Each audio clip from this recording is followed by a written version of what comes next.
Welcome to Luca and Miguel. Enjoy the video. You have access and permissions. Now begin the export.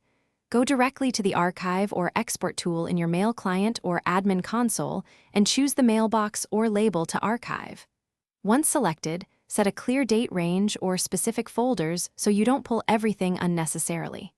Choose an export format, Mbox for many clients, PSD for Outlook, or EML for message-level needs, because the format determines which tools you will use next and how you will re-import or search later. Start the export job and enable compression or file splitting if your archive exceeds a few gigabytes to avoid transfer failures. While the job runs, keep the console open and watch for progress indicators or error messages. Logging can reveal skipped items due to size or corrupted messages. Once the export completes, verify file integrity, compare sizes or checksums, and then download the archive to a secure location. If moving to another system, transfer using a reliable protocol and maintain an audit of the files.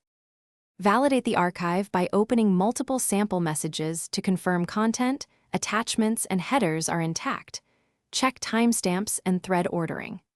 Once validated, create at least one encrypted backup copy and apply appropriate access controls and retention labels so the archive meets policy. If you encounter corrupted files or missing messages, re-export the specific date ranges or use a conversion/repair tool that handles Mbox/PSD/EML recovery.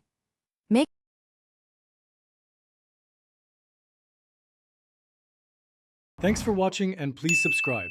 It's the best investment you'll ever make.